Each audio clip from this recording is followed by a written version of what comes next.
How many would you say that you get done in a day on these? Yeah, about 200 a day. Nice chunky plate of them right here. So I think the total number of coral that we're expecting to be listed and sold in the store is somewhere around 7,000 potentially.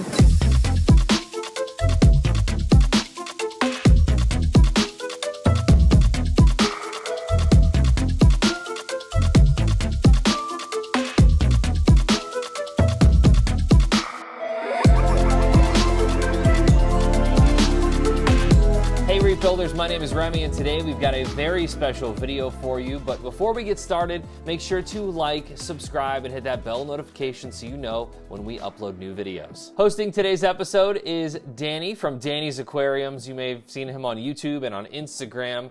He flew all the way from the Netherlands to Aquashella Daytona, so we decided to give him a camera and put him to work by sending him to Shelf Aquatics. They're full steam ahead on prepping for their 2023 Black Friday sale, so let's see what it takes to put a huge sale like that together at Shelf Aquatics in Winter Park, Florida. What's going on, everyone? I'm Danny from Danny's Aquariums, and I'm here on behalf of Reef Builders at Shelf Aquatics with Kevin to see what goes into prepping for a big Black Friday sale.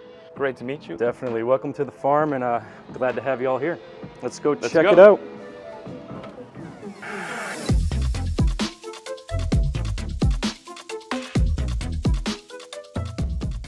Okay, Kevin, so now that we're in the farm, I see some big mother colonies. Can you take us through the process of what goes into everything until it's live on your website? Yeah, I mean, this sale is always the biggest of the year. Not only do we have the online sales where we're shipping all that coral all over the country, but we do a massive sale for our local customers who walk in. So I think the total number of coral that we're expecting to be listed and sold in the store is somewhere around 7,000 potentially. Obviously we need a lot of coral, a lot of stuff laid out, and good systems put together to keep that stuff organized. This here is where you'll see a lot of the grow out and mother colony pieces, where all these fragments that we list and sell are coming from. So these are pieces that have been fully quarantined, pest-free. We would just kind of dig in, see what we're lacking on inventory, pop a colony out, start shaving out some frags.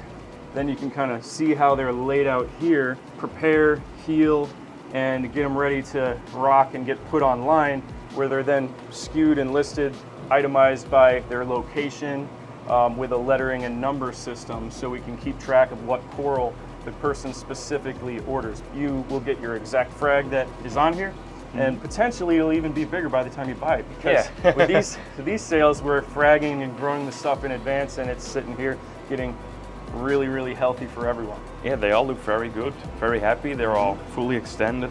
So can we check out where these corals are cut into smaller pieces? Yeah.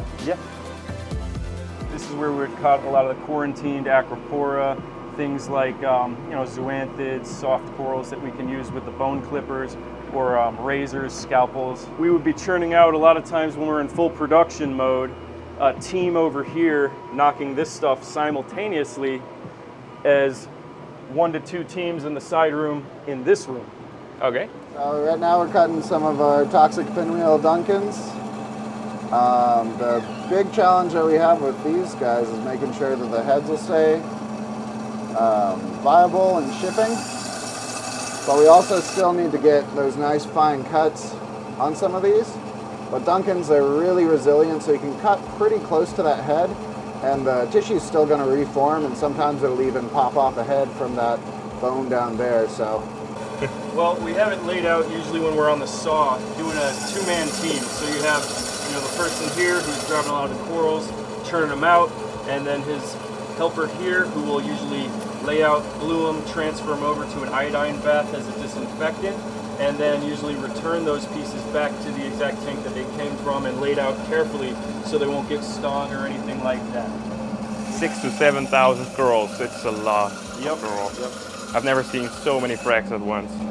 Interesting thing about the Duncans too is when you're cutting off the heads, they'll actually regenerate new heads from the flat areas that you removed the previous ones. So a lot of times the colonies will just touch various spots on them, then toss them in some of the sumps to heal back, and then usually a month later it allows us to hit those things again, maybe 2 months, and rotate from colony to colony, so we're being very sustainable on those things. So I'll show you the next station here with Evan he's our main zoa guy. A nice chunky plate of them right here. Right now I'm just looking for some nice easy pathways that I'll be able to break this plate in a way where I won't damage too many zoas. I'm gonna go ahead, this area looks pretty good right here, so I'm gonna score right here. And then a little bit right here, maybe it'll break here and there. And then take off a good chunk. Oh, so that didn't break the way I wished, but we can score right here. And maybe we'll go on this side where the flesh is. Do a little bit right there. A little tag left right there. So these corals are pretty easy to frag because they don't have a skeleton. Yeah, yeah, super easy. The only thing I'm really breaking through is just the plate that are on. Yep.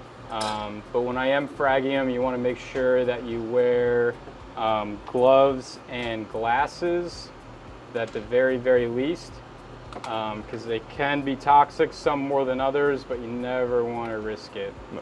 And when I am fragging them, I shoot for something somewhere around 2-3 polyps, sometimes 4. You know, when you're using these clippers, you don't want to crush any of the polyps, so you don't want to cut them with the razor blade either. Mm-hmm. The actual stolon at the base under them is totally fine, but yeah, you want to be super careful with the polyps. That way they'll be open pretty much right away.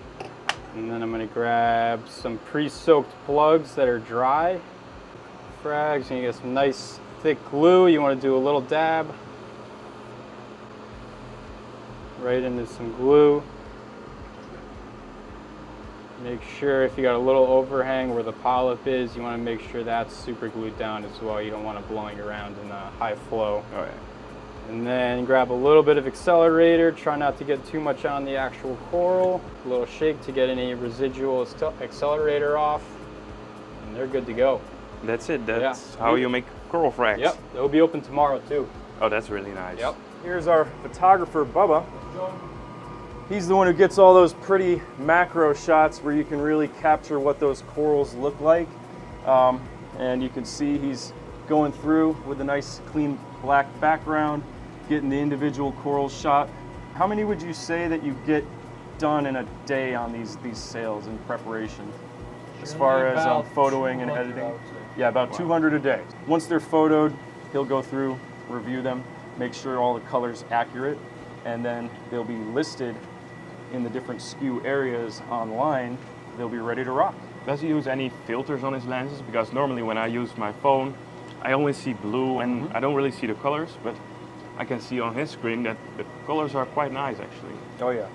Yeah, no filters at all. No it's filters? all custom white balance. Very nice, very nice. It looks the same in real life as it does on the screen over there. Yep. Very nice. So we've seen the steps that it takes to get these corals onto the website, but now how do you get these corals to the customers alive and well? Well, let me bring you over to our packing team and our shipping specialist, Chris. So we're here with Chris. Yeah, nice to meet you, Chris. Can you show us a little bit of what goes into packing up these corals to make the journey to the customer's home? Yeah, so when we're packing corals for the live sale or for any corals outgoing in general, what we'll do is we'll have a copy of our invoice over here. We'll have a customer copy down here. And then we'll bring it over here and we'll actually use the staplers over here, seal up all these bags just like this. And they go right in the bin with their order. And when they're ready to get packed up, we'll actually group them and bundle them together in some bags. They'll go into bundles of 4. So they're double bagged to make sure that they don't leak. Exactly. So Right. this is just to ensure if any leakage occurs, they're still in a bag full of water, so that the coral's staying wet and it doesn't show up dry. We'll load the corals in like this. I'm not going to load these two, but what we'll actually do is heat and cold packs will stay on top of here, and the insulated container will make it so the temperature is relatively stable for when it shows up for the customer. Okay. One of the bigger challenges is that we're in Florida, so it's warm here year-round. So if you're shipping to -40 and you're in 80 degrees, it gets a little bit trickier. That can be a challenge for sure. Yeah, usually in those cases, we'll call the customer and be like, hey, we can have it held at the FedEx hold center for you, and they'll pick it up from there. Oh yeah, And how many packages do you usually pack in a day? On average day, we'll do anywhere from about 100 to 150 products, anywhere from about 20 to 30 boxes. During the live sales, especially during the Black Friday live sale that's coming up, it gets a little crazier. It's more of an all hands on deck situation over here. And we'll tend to run anywhere from about 300 to 400 products a day, anywhere from 40 to 60 boxes. There's going to be a lot of happy customers because I've seen some pretty crazy corals over here. So. We've got a lot of cool stuff around the farm. All right, thank you so much for having me. It was great seeing what goes into prepping for a live sale of 6,000 to 7,000 corals for Black Friday. I'm here with Blaine. He's part of the Top Shelf Aquatics social media team. Yeah, you take it from here. Yeah, for sure. Danny, thank you so much for coming across the pond, coming all the way out here. For you guys to be able to see the start to finish process of getting, 6,000 to 7,000 corals ready. It's a lot of work that goes into it. There's a ton of pieces in this team. And so just big shout out to every single one of them. And if you guys want to see more, be sure to head over to our YouTube channel. But again, thank you, Danny, and thank you to the team for coming out. And Reef Builders, appreciate you stopping by. Yeah, be sure to like this video and subscribe to the Reef Builders channel, and we'll see you next time. You guys are great. Okay.